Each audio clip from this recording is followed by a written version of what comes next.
Batman, Superman, and Wonder Woman are some of the most iconic superheroes ever and have been played by Hollywood legends, so it should be no surprise how many big names have nearly donned those capes. I'm also a big fan of Justice.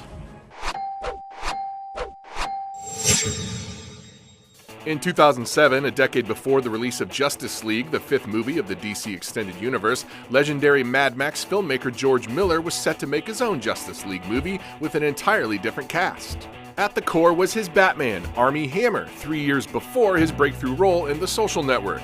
I honestly don't think you're in any position to make that call. DJ Catrona, who would later play Flint in G.I. Joe, was Superman. Megan Gale, who eventually did work with Miller as the Valkyrie in Mad Max Fury Road, was Wonder Woman. Santiago Cabrera on the series Heroes at the time was Aquaman. Adam Brody, hot off the OC, was The Flash. Rapper Common, who had just made his feature debut in Smokin' Aces, was Green Lantern. Knocked Up's Jay Baruchel was the villainous Maxwell Lord, and Zoe Kazan, a year before her breakthrough in Revolutionary Road, was Iris Allen. My turn. The movie was well into pre-production, including sets being built and costumes designed, when a ballooning budget and lost incentives caused Warner Brothers to scrap the movie. Alright.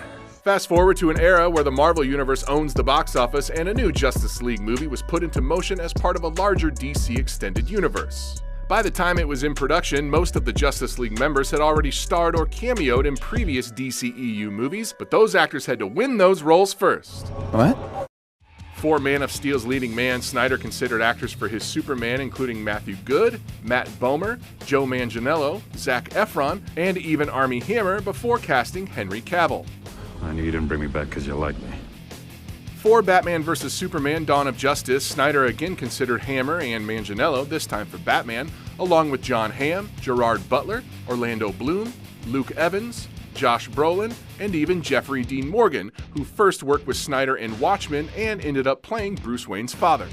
Snyder's co-producer wife, Deborah, however, has said Ben Affleck was always the favorite. I'm rich. Wonder Woman first appears in that movie and was reportedly offered to Angelina Jolie and Cate Blanchett.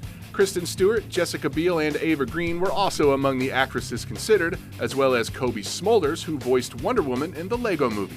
At some point, even you have to learn to move on. Fortunately for Gal Gadot, Snyder remembered her from originally casting her as Feora in Man of Steel, a small role she had to drop out of due to pregnancy. Please don't make me do this. The Flash also first appeared in Batman vs. Superman, and actors on the wish list included Bradley Cooper, Chris Pine, Matthew Fox, and Scott Porter. There was also a contingent of DC fans who thought Grant Gustin, star of the CW Flash series, should play the role on the big screen as well, but Snyder felt the tone of his movie was too different.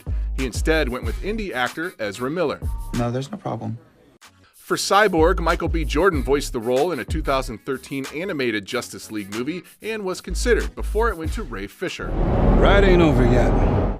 For Aquaman, lost Josh Holloway was rumored, but Snyder had his eye on Game of Thrones' Jason Momoa and asked him to audition. For Batman, Momoa figured he's not a Batman type and thought that he was actually being considered for a villain, before eventually being offered Aquaman.